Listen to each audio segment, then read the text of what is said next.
I don't know what's going on. The guys behind the scenes really set up a nice surprise, I guess, for Anthony. Anthony, I have no idea. They said, Anthony, we got a surprise before we went to break. We got a surprise. Yeah. He goes, oh, great. What the fuck is this going to be? Yeah. Because we hate surprises. We hate them, and show surprises are usually just bad and embarrassing. Immediately, Anthony was just like, look, I don't want to be touched. I don't want to get up and do anything. Yeah, I don't want there to be a I have to participate thing where I'm, or some hooker comes over and grabs me and I smell like hooker all day.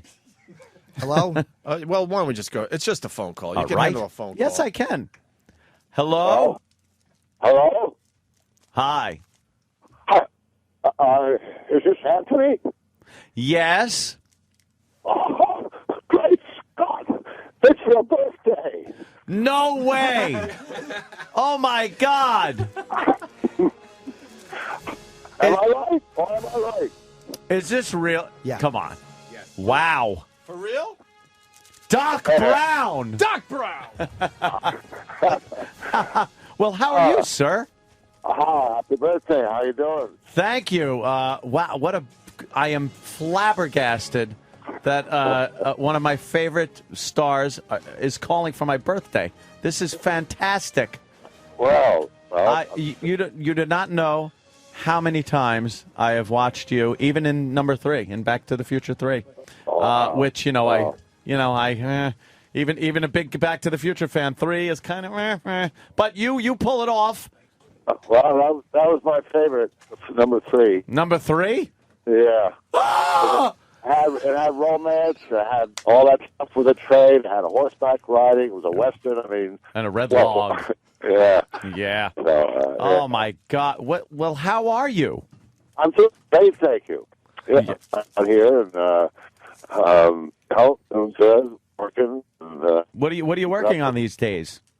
I'll do some sort of a film in Detroit in a couple of weeks, and another independent thing, and just keeping my stuff, keeping me, moving along.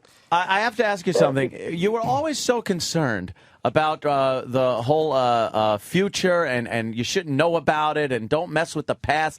Yet you gave Marty the hoverboard at one point. You said, here, take your floating device to go back into the Old West with. That's ridiculous. Why would you do that? Golly, I never gave it a second thought. Oh, okay. All right. At least that makes sense. You're a little scatterbrained. I can understand that. Yeah, I mean, a fluke there in my cheek. I don't know. That's going to disturb me. I'm going to be thinking about that all day. Yeah, well, I've been thinking about it for years, and I've never really gotten a straight answer because for all the times you don't want to affect the future by screwing around with the past, you certainly screw around with the past a lot. I don't have a good rationale there. Good rationale. I mean, as we've learned throughout the Back to the Future series, Doc Brown, for all of his smarts, never really used good common sense during any of the movies. Like, why in the world would you think that ripping off Iranian terrorists was going to be a good idea?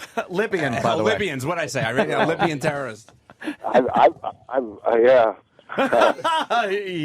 Yeah. I've had somebody a few years ago came up to me of Arabic descent and was quite offended by that. Oh, you know what? It's so good it's refreshing. I think that's why that movie holds up too. It's refreshing to watch a movie from a time where it didn't matter. You could actually use characters like that, and it was fine. Yep. It's it's gotten a little too stuffy these days. I got to ask you also quickly about maybe Eric Stoltz being cast as Marty McFly at the beginning. How is that working with him? And did you yourself see a problem working with him that maybe the producers saw, and that's the reason he was ousted? I mean, he was in it for about 6 weeks before they made the change, but I had no idea whatsoever.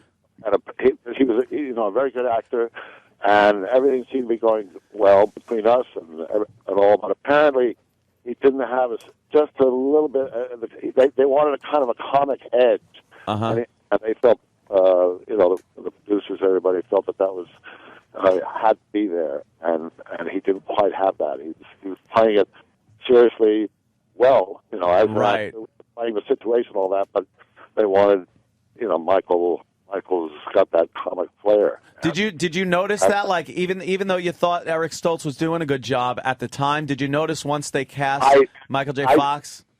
No, I didn't. I had no idea. Because I didn't know that clearly what they were looking for, and I was trying to survive and hope I was going to not going to be the one.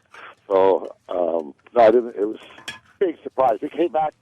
We were working in a big, huge industrial area where that parking lot was, where and we all gathered after lunch, which was 1 a.m. in the morning. Mm-hmm. Spielberg was there, Bob Zemeckis, and everybody. There was something very solemn about it, and kind of grisly. And the announcement was made. It was made with a kind of deep regret, and wow, because somebody next day was Michael. Were you at all annoyed that you had to reshoot all those scenes? Because I know that you did shoot at least a good portion of the scenes with. I'm not really annoyed. I was just hoping that I could repeat myself. Oh, right, yeah. It's like, damn it, I did a good job. Or at least do it better, I think you did it. Yeah, I think you pulled it off. Did you ever go on the ride? Oh, yes. Back to the Future ride? When it opened up, I think I went on it 4 or 5 times and nearly made myself sick. Yeah, I got to tell you, it's probably one of the best rides I ever went on. And I hear that's not there anymore. Is that true? It's a shame. It's I forget the comic. Yeah, they put the Simpsons ride. Oh. Yeah, and that might be pretty exciting because they're using the same setup, the same kind of right, that motion. That motion, all that. It so really fools the senses, man, when you're flying through the Hill Valley there and you're actually getting some motion. It really was a great ride. They put that dive down into that crevice and all. It was like amazing. Yeah, they put that in the DVD that they just released. They put the footage from the ride, and oh, really? It is very cool to watch on a giant screen. I have a question for Christopher. If I could. Jim Norton is here also. Jim Norton here. It's not your birthday, is it? No. I just wanted to. No, an odd question. I said a question for you. Yes, that's Jim Norton. I'm a big Taxi fan, and how come only the first 3 seasons have come out? Is Taxi season 4 going to come out? What a great question. For real. I'm out of my mind about Taxi season 4. A lot of Taxi fans here. I'm not aware of this. Season 4 never came out on repeats. On DVD? No, I'm very hurt. I have no idea. I didn't even know that. All right. I don't know what to tell you. Yeah, see, Jimmy, what do you think? He's putting these things out? I don't know. He might know. From his garage? It was a bad question. It was a good question. Nah, it's a bad one. Wow. Yeah. Well, I'll work on it. I don't want to keep you, and thank you so much for this birthday call. I have one. I'm stunned. Christopher Lloyd, man, it's fantastic. Can I compliment you on something before you go? Because Anthony, this is Anthony's birthday gift, but I just wanted to tell you how much I loved you rooting for McMurphy to kill Nurse Ratched at the end of Cuckoo's Nest. That was like a a dream. And of course, one of the best Klingons in any Star Trek movie, Christopher Lloyd. Yes, just ruthless. Ruthless. I loved it. Christopher Lloyd, thank you so much. This is like such a great birthday present. You're one of my personal heroes. Have a great birthday, and I wish you the best. And who knows?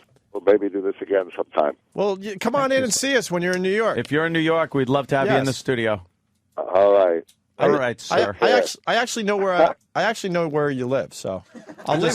That sounds like a threat, Opie. No, Jesus. Oh shit. It's our little secret because I was walking home one day and here comes Christopher Lloyd walking out, and I was the one that took a picture of you and a couple big fans. Oh, well, okay then. I want copies. So I'll just check in with your doorman every once in a while and see if you're back in town, and then then we'll go out for coffee and we'll set up the whole thing. All right, like a day. All right, Mr. Lloyd, thank you so much. You're welcome. All right. Bye. I hope I didn't scare him. I was just trying to have fun. My friend, what a great gift. Thank you. You're welcome. Thank you so much. I did that. I went through my friend Brian Scalero. my friend Brian Scalero did a sitcom with him. I don't believe a word you say ever, though. Brian Scalero. Oh, the cake is coming in, but you wrecked it. One more surprise for you for your birthday, Cakes, Anthony. Right. He didn't post his bail, so we're just going to have to eat it. Look, it's a welcome home Uncle Joey Back to the Future cake. Oh, that's great. And you're supposed to just drop it down on the table. I don't get it. Because Uncle Joey didn't get paroled. And can I put you on the old Twitter, you and your birthday cake? Yes. Here, let me hold it up. All right, hold on. Hold it up so everyone can see it, then pass it around so everyone gets All right, it. hold on. People are going to hate me if they're following me. Too many fucking pictures going up today. Here's Ann and his birthday cake. Birthday cake. Give us a little birthday smile. Come on now. Why am I oh, Jesus Christ. Is someone going to bring a knife in here, or should we cut it with our cocks? All right. We were actually going to do a... Just dip it in. Let me lick it off. We were actually going to do a flux capacitor cake. Oh. We said, no. If we're going to do a Back to the Future cake, it has to be Welcome There, Home I made Uncle the first Joey. cut. Yes, it does. That's a cake. For us people that aren't obsessed with Back to the Future, for real, and I've seen the movie, I don't know. That's to a T. That's a good. But I that's don't a good know. one. Like, what's the scene in the movie? I That's don't. I the really scene don't in the know. movie when in the at the beginning of the movie. Looks good though. What a fucking Uncle shit Joey cake. is supposed to be in jail, Right. And they have a welcome home cake for him, but he didn't make he didn't get paroled. Okay. So the mother, who was miserable at the time because Marty didn't fix things yet and change things actually, kind of just slams the cake down and goes, and then when he goes in the past, Uncle Joey's in a like playpen kind of a thing, and he goes, hey, better get used to these bars. Tastes good. So He's when a little baby. I'm gonna watch this movie again, and then I'm gonna be like, Of course. holy shit, that was the cake. You actually have to watch it another 80 times. Well, there it is. So you have half as many visuals as we have. Wow, that is a good job. Who did the 'Cause cake? That's the Mars made the cake. Mars, I didn't know you were a baker. What? Made the cake. holy shit. Yeah, your wife knows what she's doing. Ah. That is fantastic. Don't open up any bakery near Huntington, my friend. Wow, 'Cause dude, then we're gonna have to go in the cage. That's a talent. That's my sister's territory. Because that is exactly like the cake. It's really good. Well, I'm looking at a screen cap of the cake. And what's the matter, Jimmy? Is there a problem, Jimmy? I'm taking this now. Get your dick beaters off of my piece. Oh, it's like very sweet angel-y cake. It really is. Mm. That's what it is. It's a Jimmy cake, angel cake. Here's the funny part, though. It's an angel cake for a real devil. Oh, you are so funny. Kenny, why don't you cut yourself? Treat yourself. That was my cake. Treat yourself. I earned that cake. Wow, Christopher fucking Lloyd. That is so cool. Doc Brown. Welcome. Brown. Right there. On the phone. I love cake. And an Uncle Joey cake. And an Uncle Joey cake. What more could a boy want than an old man and a shitty cake? Well, he's a hero.